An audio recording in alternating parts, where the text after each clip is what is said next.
Adéríbigbé Kọ́láwọlé Raphael. Mo ní o tẹ́tí bẹ̀lẹ̀ jẹ́ kó o mọ́ gbọ́hùn lẹ́nu tèmi. Bílé ló bá wà ní owó òde, ẹ̀kúlé ló bá wà ní owó ọdẹ, bí yàrá ló bá wà ní owó kankan lé. Orí agbe ní jàfágbé, ìṣẹ̀dá àlùkò ní jàfálùkò, ìṣẹ̀dá rẹ̀ ò wá ní padà lẹ́yìn rẹ̀. Ọ̀pọ̀ lẹ́jọ́ tọdún tó kọjá wọ́n ti lọ. Wọ́n ti filẹ̀ bóra bí aṣọ, ṣùgbọ́n orí ló dá ọ sí. Ò bá dúpẹ́ lọ́wọ́ Elédùmarè tó dá ọ sí dọjọ́ tòní. Òní lọ́dún ayọ̀, lọ́dún ìdùnnú rẹ. Kò wà ní dọjú ẹkú fún ọ láṣẹ Èdùmàrè. Wà wá pẹ́ láyé, wà fẹ́rìgì jóbi láṣẹ Ọlọ́run. Ọláyẹmí òun ló rán mi wá bí Olólùwà kẹ́ ẹ mọ́ bọ̀ wá bá ń kí bàbá àwọn ọmọ mi. Ó ní mọ́ bọ̀ wá bá ń kó olólùfẹ́ mi, àrídùnnú mi ni Raphael. Mo ní o mọ́ gbọ́. Ọláyẹmí ló ní mọ́ kí ọ, ó ní ń gẹ̀ ọ́. Ó ló kú oríire ọjọ́ bí òní, ẹ̀mí rẹ̀ á wá gùn láṣẹ Èdùmàrè. Bàbá Arẹmídé mo ní o mọ́ gbọ́. Ọláyẹmí ní bọ́ọ̀délé bàbá tó bí ọlọ́mọ kí n tó mọ́ lọ. Ìfẹ́ tẹ̀dó nílé bàbá tó bí ọlọ́mọ. A kì í dúró kọ́ba nífẹ̀ẹ́ Ọọ̀ni, àìbẹ̀rẹ̀ kọ́ba nífẹ̀ẹ́ Òjòlú. Ẹni bá dúró kọ́ba nífẹ̀ẹ́ Ọọ̀ni, ẹni bá bẹ̀rẹ̀ kọ́ba nífẹ̀ẹ́ Òjòlú. Ẹbọra burúkú ní bọ́rú wọn láṣọ lọ. Òkè ọ̀rá ń bẹ nífẹ̀ẹ́ Òjòlú níbi tí bàbá wa gbérọ̀ ọ́lẹ̀. Ṣé bí mẹ́jọ làgbàjòyè tí ń bẹ lápá ọ̀tún Ọọ̀ni, mẹ́jọ làgbàjòyè tí ń bẹ lápá òsì Ọọ̀ni. Àgbàjòyè wá di 16 tí ń bólúfẹ́ gbìmọ̀ràn nílé bàbá tó bí ọlọ́mọ. Bàbá Ṣìndẹ́rà mo ní o mọ́ gbọ́.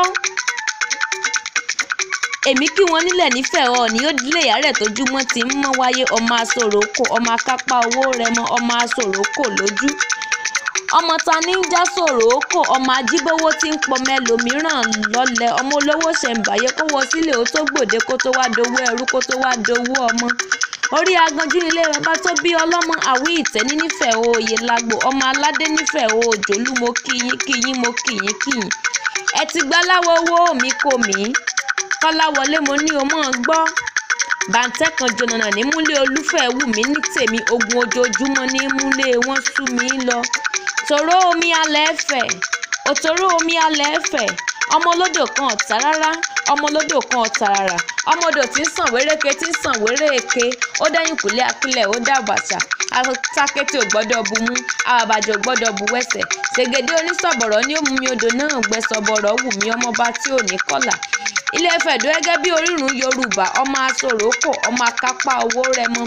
Kọ́láwọlé o ti wá ṣọdún èyí, wàá wá ṣẹ̀mí láṣẹ Èdùmàrè. Wà á pẹ́ láyé, wà á fẹ́rìgì jóbi. Ẹni bá ní o mọ̀ pẹ́ ní òní pẹ́, ẹni bá ní mo sọdún tó ń bọ̀ ní òní sí láyé mọ́ láṣẹ Ọlọ́run. O wà ní mọ sàárè ọmọ, o ò ní fojú sunkún ọmọ. Aya ò wà ní kú mọ́ ọ lójú láṣẹ Èdùmàrè. Wà á wá pẹ́ láyé, wà á fẹ́rìgì jóbi. Wà á gbó bí olúgbógbó tí ń gbó, wà á gbó bí olúgbógbó tí ń gbó láṣẹ Ọlọ́run.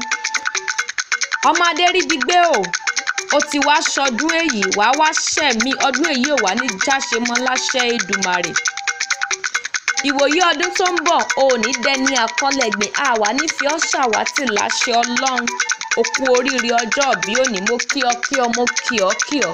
Mo ní tàwa lẹni tó ń kéwì sí ọ létí látàárọ̀. Olúwakẹ́mi lèmi jẹ́. Atẹ́rẹ́mọ̀sẹ̀ oníwà obìnrin ni mí, ọmọ apèdè mákúta. Mo kí ọ, happy birthday to you.